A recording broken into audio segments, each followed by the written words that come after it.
Hello aspirants, welcome to my channel. आज के video में हम होमवर्क देखेंगे। होमवर्क 4 का सॉल्यूशन देखेंगे, जो कि मैंने आपको प्रीवियस वीडियो में कुछ होमवर्क्स दिए थे, जिसमें मैंने आपको कुछ क्वेश्चंस दिए थे कि आपको उसको एक्सप्लेन करना था। अगर आपने वो नहीं किया तो पहले प्लीज़ वो वीडियोज़ जाके उस क्वेश्चंस को सॉल्व कीजिए, तब ये वीडियो देखिएगा, क्योंकि इससे आपके जो बेसिक्स हैं वो क्लियर हो जाएंगे और आपके जो भी डाउट होंगे वो भी क्लियर हो जाएंगे और आप अच्छे से आंसर लिख पाएंगे। और यूपीएससी की तैयारी के लिए आंसर राइटिंग आना बहुत ही ज़रूरी है, तो ये वीडियो बहुत ही इंपॉर्टेंट है, क्योंकि इसमें क्लास 7 के मैंने होमवर्क जो दिए थे उसका सॉल्यूशन है और इससे आपको मेंस के आंसर राइटिंग में भी बहुत हेल्प मिलेगी। तो चलिए वीडियो को स्टार्ट करते हैं। वीडियो को स्टार्ट करने से पहले हम एक मोटिवेशनल कोट पढ़ लेते हैं। हम यूपीएससी वाले हैं साहब, टूटते हैं, उठते हैं, लड़ते हैं, हारते हैं और फिर जीत भी जाते हैं। मतलब यूपीएससी वाले हैं जो लोग, ये कोट हमें ये बताना चाहते हैं कि हम ऐसे एस्पिरेंट हैं जो कई बार गिरते हैं, कई बार टूट भी जाते हैं, पर फिर भी उठते हैं, लड़ते हैं और जीत के ही आते हैं। कभी भी हार नहीं मानिएगा, आगे बढ़ते रहिए। अगर आप अभी हार गए तो कोई बात नहीं, एक दिन ऐसा आएगा जब आप जीत जाएंगे और अपने गोल को अचीव कर लेंगे। तो हमेशा फोकस करते रहिए और आगे बढ़ते रहिए। Best of luck. तो चलिए अब हम वीडियो को स्टार्ट करते हैं। होमवर्क 4 के सॉल्यूशन देख लेते हैं।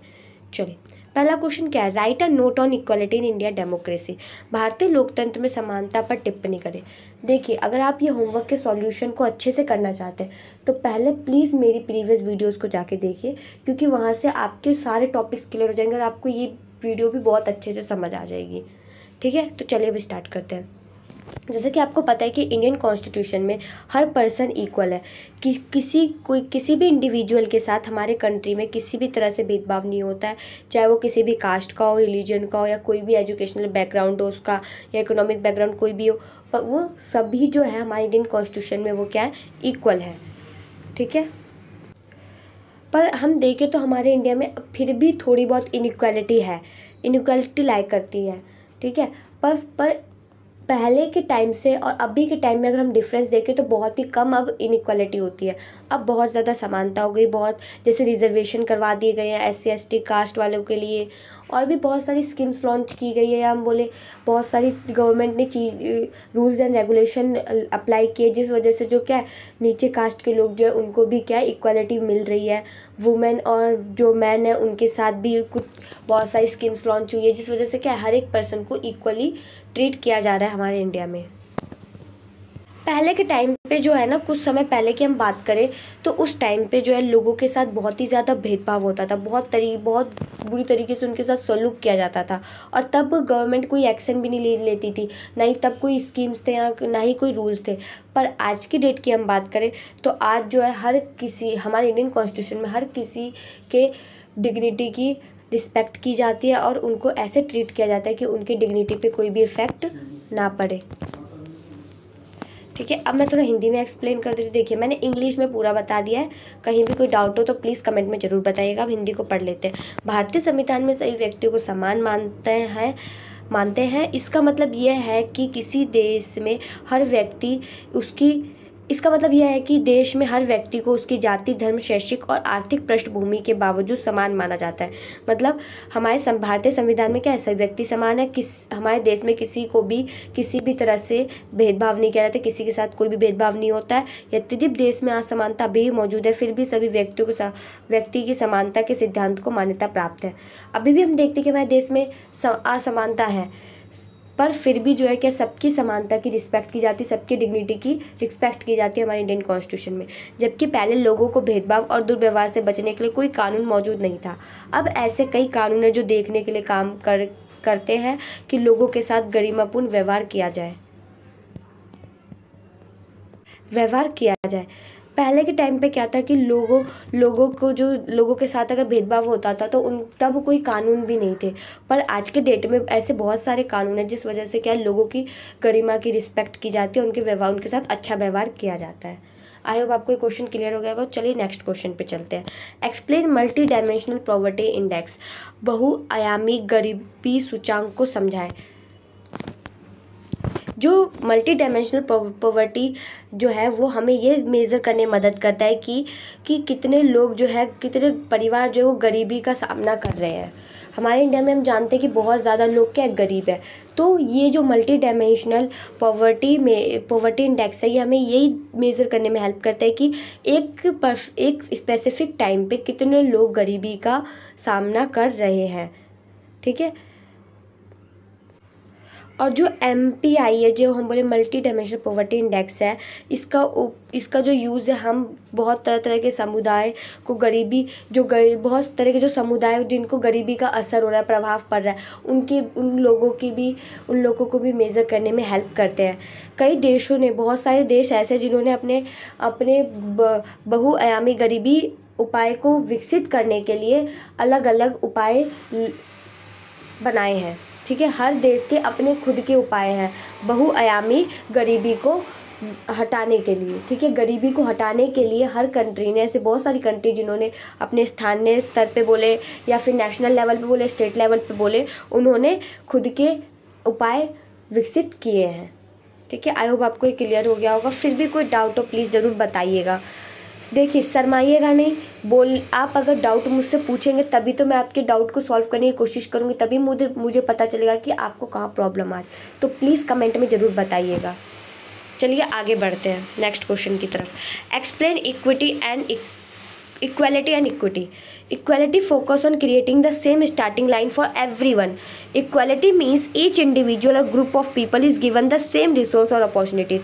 Equality जो है ना, वो सेम लाइन की स्टार्टिंग है कि हर किसी को सेम लाइन दी जाए। और इसका हम बोल सकते हैं कि हर जो ग्रुप या फिर एक इंडिविजुअल या ग्रुप ऑफ पीपल है, उनको सेम रिसोर्सेज और सेम अपॉर्चुनिटीज़ दी जाए। जैसे कि मैं एक बात करूँ, 3 लोग हैं, एक बड़ा है, एक उससे छोटा है, फिर एक सबसे छोटा है। ये लोग मैच देख रहे हैं, हाँ मैच चल रही है। ठीक है।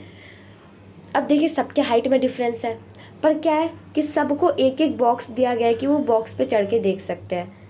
ठीक है। यहाँ पे हम सिर्फ इक्वलिटी की बात करें कि सबको इक्वल बॉक्स दिए गए। ठीक है। इक्वल बॉक्स दिए गए और उनको ये बताया गया और उनको ये देखने में हेल्प करने में उनको सिर्फ एक ही बॉक्स दिया गया। ये नहीं कि उनके हाइट के अकॉर्डिंग दिया जाए कि इसको ज़रूरत नहीं है तो पहले वाले पर्सन को ज़रूरत नहीं है तो हम इसको बॉक्स ना दें, दूसरे वाले को 1 की ज़रूरत है तो उसको दें, तीसरे वाले को 2 की ज़रूरत है तो हमें उसे 2 देना चाहिए। पर ऐसा नहीं है, उन्होंने सेम रिसोर्सेज दिए हर एक को, तो ये हो गई इक्वालिटी। पर इसका अपोजिट होता है इक्विटी। जैसा कि मैं एक एग्जाम्पल, यही एग्जाम्पल को मैं बताती हूँ। 3 लोग थे, वही एक बड़ा, फिर एक उससे छोटा, फिर एक सबसे छोटा। इक्विटी में क्या करते हैं कि बड़े वाले को तो मैच देखने के लिए मैच उसको साफ साफ दिख रहा है, क्लियरली दिख रहा है, तो उसको बॉक्स की नीड नहीं है तो हम उसे बॉक्स नहीं देंगे। दूसरे पर्सन को 1 बॉक्स की नीड है तो हम उसे 1 बॉक्स देंगे, और तीसरे वाले को 2 बॉक्स की नीड है तो हम उसे 2 बॉक्स देंगे। ये है इक्विटी। ठीक है। चलिए अब इक्विटी की डेफिनेशन पढ़ लेते हैं। Equity recognise that each person has different circumstances and allocates the exact resource and opportunity needed to reach an equal outcome. Equity मैंने अभी समझाया, सेम वही है कि हर पर्सन के अपने डिफरेंट सर्कमस्टांसेस होते हैं, डिफरेंट नीड्स होती है, डिफरेंट नीड्स की रिसोर्सेज की ज़रूरत होती है किसी भी चीज़ को रीच करने के लिए, तो उन्हें हमें डिफरेंट चीज़ें भी देनी चाहिए जिस वजह से क्या है वो दूसरे लोगों के समान आ सके, इक्वल आ सके। ठीक है। अब चलिए क्वेश्चन नंबर 4 पे चलते हैं। What do you understand by the term all person are equal before the law? Why do you think it is important in a democracy? कानून के सामने सब व्यक्ति बराबर हैं, इस कथन से आप क्या समझते हैं? आपके विचार से यह लोकतंत्र में महत्वपूर्ण क्यों है? जैसा कि हम जानते हैं कि हमारे इंडिया में जो है कानून लॉ के थ्रू या इंडियन कॉन्स्टिट्यूशन के अकॉर्डिंग सभी पर्सन क्या इक्वल है, कोई भी एक दूसरे से अलग नहीं है हमारे कानून के अंदर। तो ऐसा क्यों है और ये क्यों इम्पोर्टेंट है, हमें इसका आंसर देना है। By the term all person are equal before the law we understand equality. अगर हम देखें कि हर पर्सन इक्वल है लॉ के अंदर, तो इससे हमें ये पता चलता है कि हमारे एक कंट्री में क्या इक्वालिटी है। फिर सेकंड पॉइंट क्या कहता है, equality is important in a democracy because democracy is the government of the people, by the people and for the people. अगर हम देखें तो इक्वालिटी इंपॉर्टेंट है। क्यों? क्योंकि अगर हम देखें हमारी जो कंट्री है वो डेमोक्रेटिक कंट्री है। यहाँ पे हर पर्सन, यहाँ पे जो है ना, हर किसी को वोट देने का अधिकार है और वो वोट के थ्रू जो है अपनी गवर्नमेंट को चूज़ करते हैं। तो इसलिए हम बोल सकते हैं जो गवर्नमेंट है वो लोगों के लिए है, लोगों के द्वारा है। तो इसीलिए इक्वालिटी का होना भी ज़रूरी है। अगर यहाँ इक्वालिटी ना हो तो वोट देने का अधिकार नहीं होगा, जिस वजह से क्या होगा, लोगों के अंदर कॉन्फ्लिक्ट इंक्रीज़ होंगे, लोगों के बीच में कॉन्फ्लिक्ट इंक्रीज़ हो जाएंगे।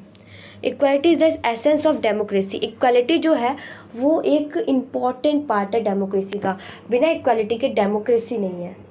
If people are discriminated against on the basis of caste, creed, religion, sex, prosperity, etc., democracy will not survive. अगर किसी भी पर्सन के साथ डिस्क्रिमिनेशन होता है किसी भी बेसिस पे, चाहे कास्ट के बेसिस पे हो, चाहे रिलीजन्स के बेसिस पे हो, सेक्स के बेसिस पे हो, जेंडर के बेसिस पे हो, या फिर एजुकेशन की बात करें, इकोनॉमिक्स, किसी भी आधार पे उनके साथ भेदभाव हो रहा है तो हमारी डेमोक्रेसी सर्वाइव नहीं कर पाएगी और हमारी कंट्री भी क्या, डेमोक्रेटिक कंट्री नहीं रह पाएगी। तो इसीलिए हम कह सकते हैं कि हमारे इंडियन कॉन्स्टिट्यूशन में हर एक पर्सन इक्वल है लॉ के अंदर, और अगर ऐसा ना हो तो हमारी कंट्री डेमोक्रेटिक कंट्री नहीं रहेगी और यहाँ पे भी कॉन्फ्लिक्ट फिर इंक्रीज होते रहेंगे। चलिए अब लास्ट क्वेश्चन देख लेते हैं। In a democracy why universal adult franchise important. लोकतंत्र में सार्वभौमिक वयस्क मताधिकार क्यों महत्वपूर्ण है। मैंने आपको यूनिवर्सल एडल्ट फ्रेंचाइजी समझाया था, अगर नहीं पता मैं फिर भी बता देती हूँ। यूनिवर्सल एडल्ट फ्रेंचाइजी का मतलब है कि हर किसी को, हम देखें तो हमारे इंडिया में हर किसी को जो भी 18+ है उसको वोट देने का अधिकार है, वोट देने का, और उनके साथ कोई भी भेदभाव नहीं हो रहा है। और एक पर्सन का एक वोट है और उस वोट की एक वैल्यू है। चाहे कोई भी पर्सन वोट दे, चाहे वो अमीर हो, गरीब हो, ऊपर कास्ट का हो, नीचे कास्ट के हो, या कोई भी एजुकेशन बैकग्राउंड से हो, इकोनॉमिक बैकग्राउंड, उसका क्या ये मैटर नहीं करता। हर पर्सन की जो वोट है उसके एक वोट की एक वैल्यू होगी और एक ही बार वो वोट दे सकते हैं। ठीक है, तो ये क्या है, ये यूनिवर्सल एडल्ट फ्रेंचाइजी की जिसमें हर किसी को 18+ जो भी है उनको वोट देने का अधिकार है। अब हम ये देखते हैं क्यों इम्पॉर्टेंट है। लोकतंत्र में सार्वभौमिक वयस्क मताधिकार क्यों इम्पॉर्टेंट है, यूनिवर्सल एडल्ट फ्रेंचाइजी हमारे डेमोक्रेसी में क्यों इम्पॉर्टेंट है, ये देखते हैं। In a democracy the universal adult franchise important because of the following reason. Democracy is the government of the people, by the people and for the people.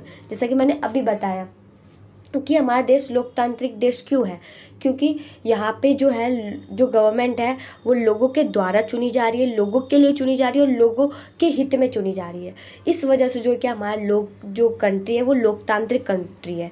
तो अगर universal adult franchise नहीं होगी तो लोग वोट नहीं दे पाएंगे, और vote नहीं दे पाएंगे जिस वजह से क्या होगा, कॉन्फ्लिक्ट इंक्रीज होगा और हमारा कंट्री डेमोक्रेटिक कंट्री नहीं रहेगा, और लोग हैं अपने प्रतिनिधि को, अपने रिप्रेजेंटेटिव को चूज़ भी नहीं कर पाएंगे।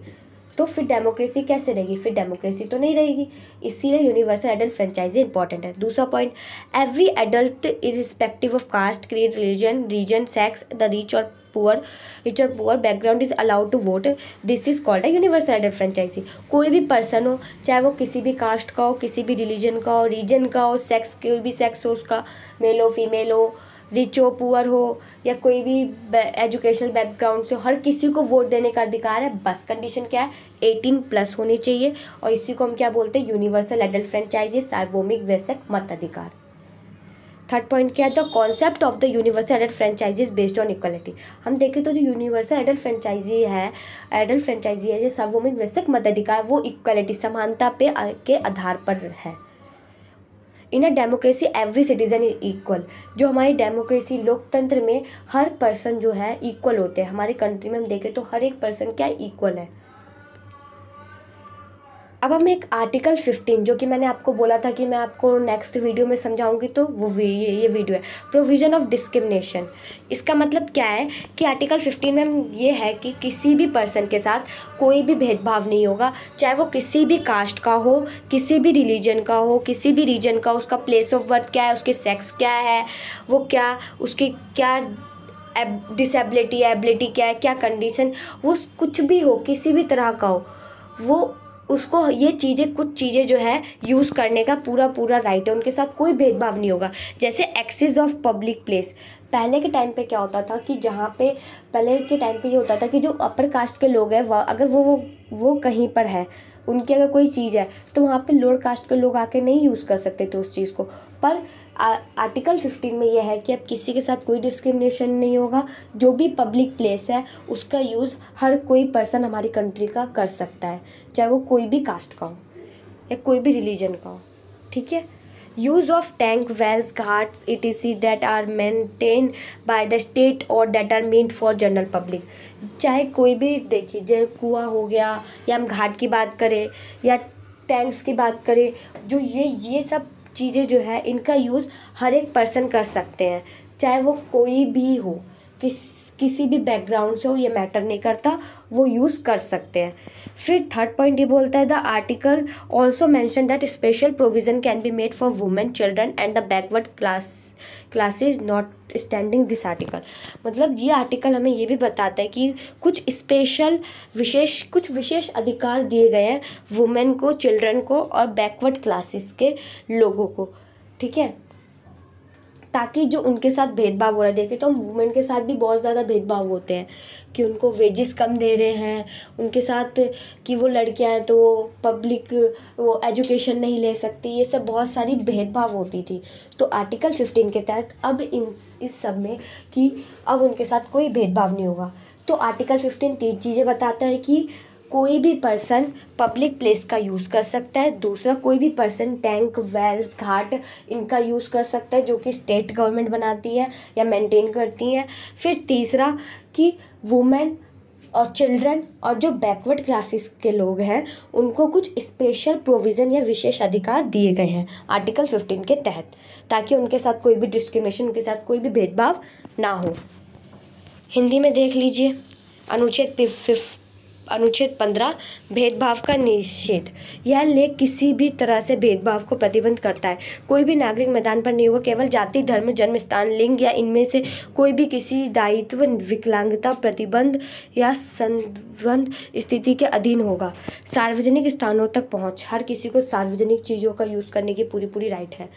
तालाबों, कुओं, घाटों आदि का उपयोग जिनका रखरखाव राज्य द्वारा किया जाता है या जो आम जनता के लिए है, उनका यूज़ भी कोई भी पर्सन कर सकता है, किसी भी रिलीजन का हो, किसी भी जाति का हो, किसी भी कास्ट का हो, ये मैटर नहीं करता, कोई भी यूज़ कर सकता है।